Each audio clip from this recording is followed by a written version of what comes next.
Baik, perkenalkan nama saya Adrian Gilbert dulu dengan NIM 22230921020. Kali ini saya akan menjelaskan tampilan aplikasi Flutter data produk. Pada tampilan aplikasi kali ini ada terdapat beberapa tabel dan opsi. Berikut ini untuk membuat tampilan seperti ini. Nanti saya akan tunjukkan. Kita dapat kita akan melakukan seperti pada kode program Mendak berikut ini. Saya akan menjelaskan secara detail tentang kode yang saya ketik. Pada bagian kelas kode di sini itu berfungsi untuk mendefinisikan kelas bernama produk. Dan di sini kenapa saya menggunakan final string supaya nilai nama bisa diubah setelah diinisialisasi. Nama, kode, harga, tanggal kadaluarsa, setelah itu pada bagian produk. Di sini saya menggunakan required this untuk menunjukkan bahwa setiap parameter harus disertakan saat membuat objek baru dari kelas ini. Hal itu beralih ke bawah pada bagian encounter. Di sini fungsinya untuk menghitung jumlah klik tombol.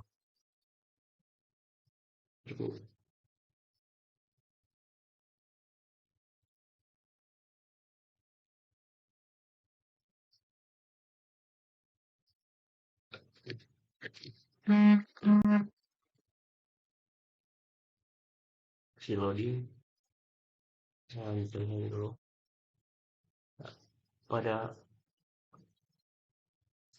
kita lanjut pada bagian string select kategori. Ini bisa digunakan untuk menyimpan kategori yang dipilih oleh pengguna. Sama juga seperti pada bagian produk ini sama juga seperti bagian kategori di atas. Setelah itu, pada bagian text entity controller, expire date controller, di sini untuk mengontrol input teks dari pengguna. Dalam hal ini tanggal kadaluarsa. Nah, baik, lanjut ke bagian list of product. Setelah itu, di sini saya Oh, saya lupa bagian ini. Pada bagian string select level, ini digunakan untuk menyimpan tingkat yang dipilih oleh pengguna. Misalnya level produk seperti beginner, intermediate, dan advanced. Ya, ini untuk uh, memilih, bisa memilih apa, beginner, intermediate, atau advanced. Nah, baik, saya lanjut ke bagian list of product. Pada bagian list of product, kita menambahkan produk dalam daftar.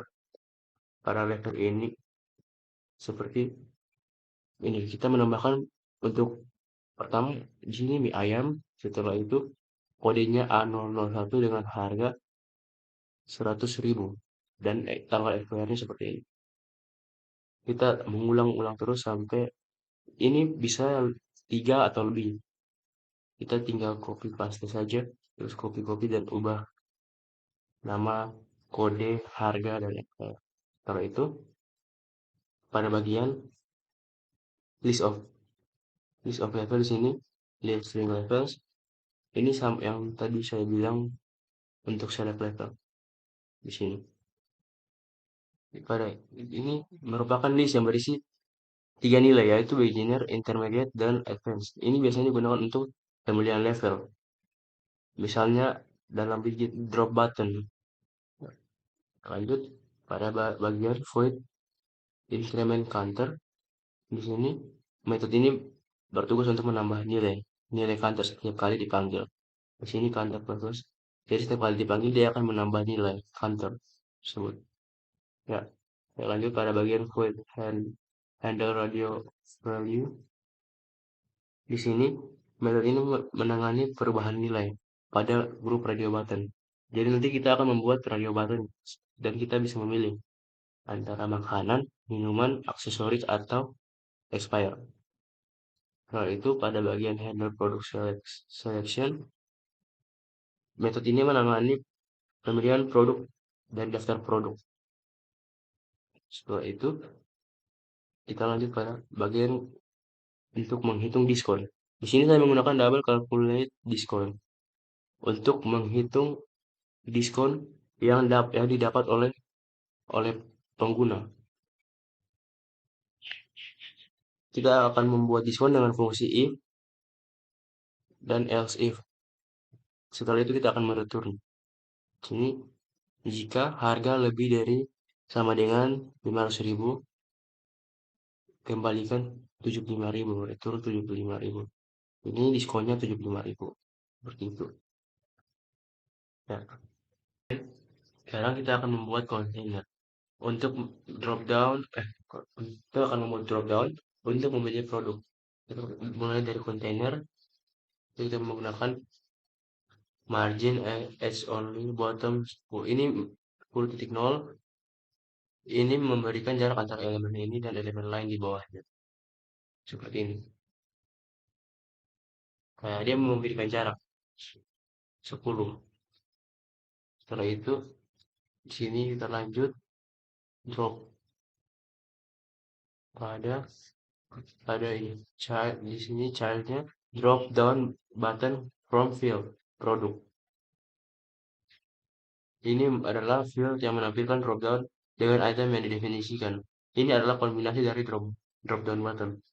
Setelah itu, sini lanjut ada dekorasi. Di sini dekorasinya kita akan menginput dekorasinya dengan kita akan menambahkan border dengan outline input border. Setelah itu label tagnya nama produk. Ya, baik. Setelah itu kita akan lanjut ke value atau nilai. Di sini fungsi dari select fungsi dari value select produk adalah untuk menetapkan nilai default dari dropdown berdasarkan select produk.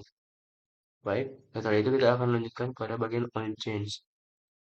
On change di sini berfungsi untuk callback yang dipanggil ketika pengguna memilih item dari dropdown. Baik, setelah itu kita akan lanjut ke bagian fungsi handle produk. Bagian ini, fungsi handle produk. Itu fungsinya untuk dipanggil dengan value dan tanda seru digunakan untuk menandakan bahwa value tidak akan nol. Ini tanda seru yang ini. Baik, kita akan lanjut ke bawah lagi pada bagian items produk. Sini fungsinya untuk menghasilkan daftar item dropdown menggunakan data dari produk. Ini kita menggunakan data dari produk, mengambil data dari produk. Kali itu kita akan mereturnnya. Ya baik. Setelah itu kita akan membuat text field untuk kode produk. Di sini kita menggunakan container, juga selain kita akan menggunakan margin seperti yang tadi pada bagian untuk memilih produk yang saya gunakan tadi. Dan saya menggunakan edge insets only dengan bottom 10. Setelah itu child text file dekorasi di sini saya menggunakan border outline input border sama juga seperti yang tadi dan label tagnya kode produk. Nah, baik, setelah kita sudah membuat ini, kita tinggal copy dan paste saja seperti ini. Ini untuk kode produk, ini untuk jumlah. Kali itu kita akan membuat dropdown untuk memilih level. Di sini dropdown untuk memilih level dengan margin sama seperti tadi juga dengan bottom 10. Child di sini childnya drop button from field. Kita mengambilnya dari field dengan tipe data string. Kali itu dekorasinya sama juga kita menggunakan outline input border dengan label text kategori. Labelnya sama semua. Di sini kita akan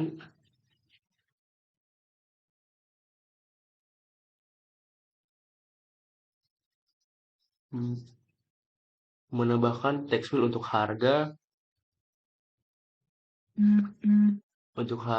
untuk tanggal kadaluarsa sama seperti yang tadi, kita tinggal copy paste saja di bagian sini, harga, tanggal kadaluarsa, dan nanti kita akan membuat radio button untuk kategori.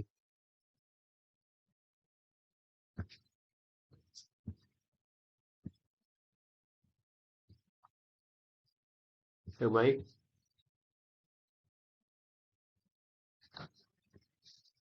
Kita juga akan setelah kita sudah membuat semuanya, kita akan lanjut pada bagian radio button untuk kategori. Ya, baik. Untuk membuat radio button untuk kategori, di sini kita menggunakan radio button. Kenapa kita menggunakan radio button?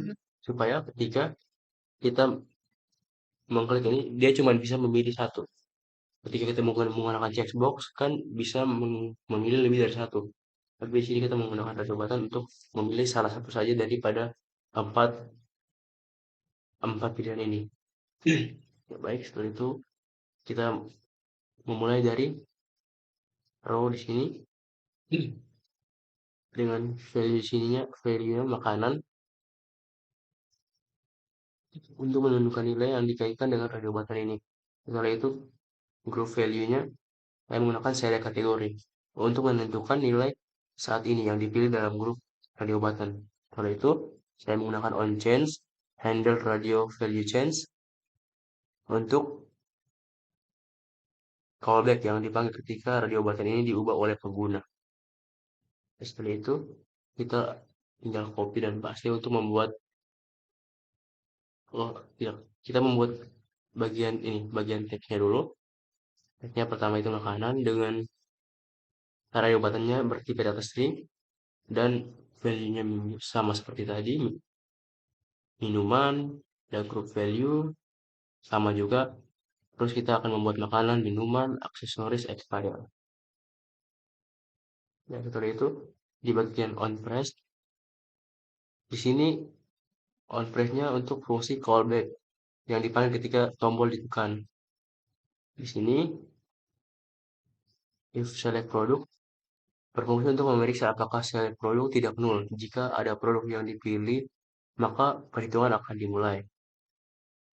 Dan sini double total price di sini select produk fungsinya untuk menghitung harga total dengan mengalihkan harga produk. Dan di sini double diskon untuk menghitung nilai diskon berdasarkan harga total. Setelah itu di sini final price-nya